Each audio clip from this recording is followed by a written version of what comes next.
Kamusta po kayong lahat? Magandang hapon po, magandang araw, magandang gabi sa inyong lahat. Ngayon medyo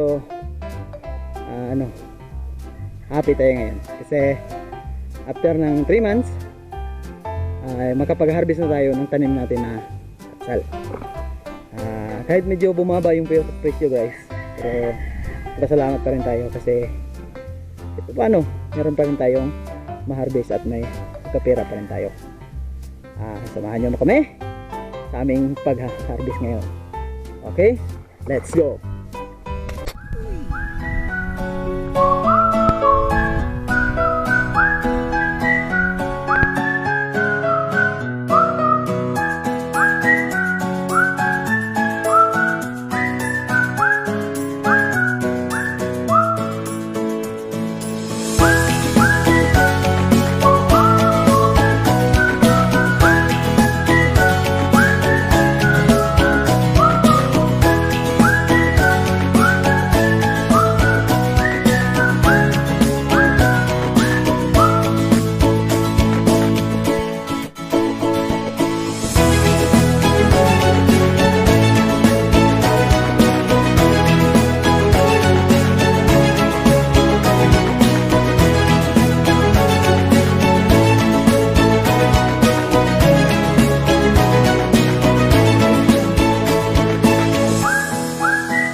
So, ayan guys,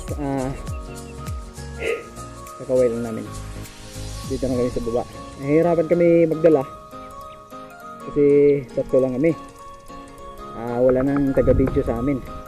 Kala namin kunti lang yung ma-harvest namin, pero medyo marami-rami pala. Ayan, isang plastic na malaki, tapos isang timba, may isang basket pa. Yan ang harvest namin ngayon. Ngayon dito na kami sa taas. maya maya sa silihan naman tayo punta. Kasi yung mga sili ko ano na, may ma-harvest na tayo kasi may hinog na. Okay, so kaya lang muna sabi. Bye bye.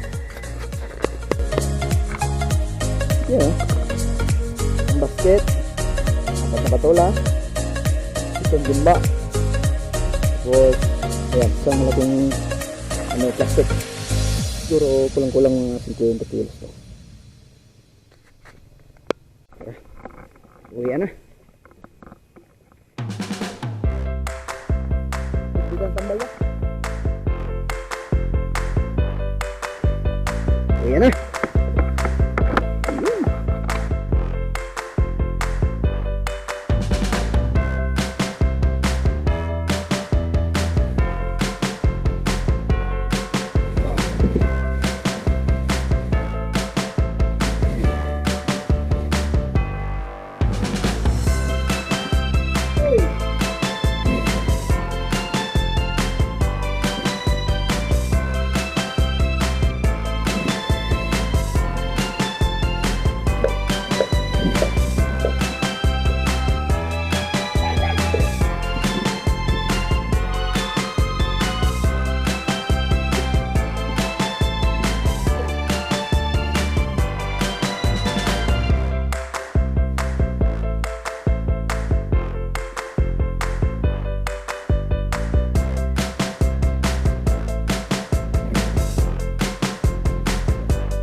Ito na guys,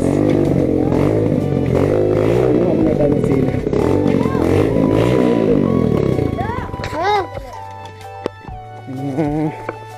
Hinog na kasi yung sili natin.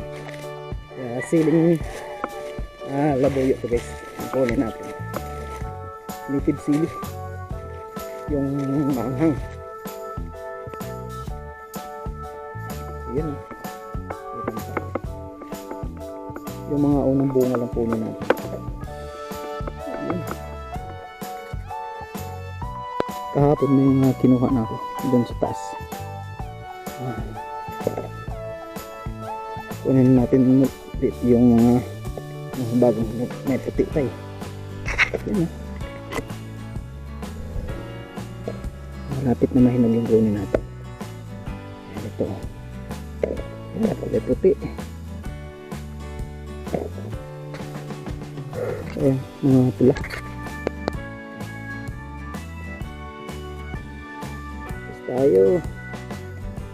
Si Papa na bahala na ito bukas. Ano yung dumiskarte, paano niya? Ayan ito. Kunti lang ito eh. Ito abot ng 1 kilo.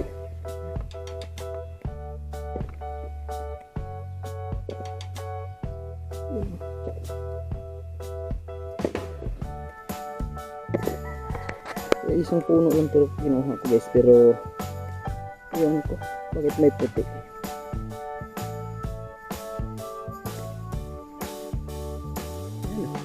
Ayan. Wow, namumuti yung bunga. Ganda harvest ng sili, magaan. Ngayon ang daming ano, mura lang yung bellpepper ngayon, pero ulit ha naman, bumaba sa 50 dito sa amin.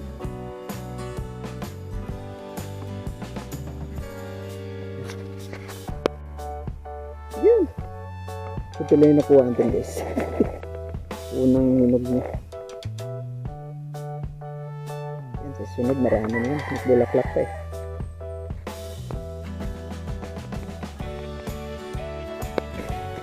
Hapon na guys. Nagpapaalam na ako. Maraming salamat sa pagsubaybay. Kita-kita tayo sa sunod na vlog. Maraming salamat.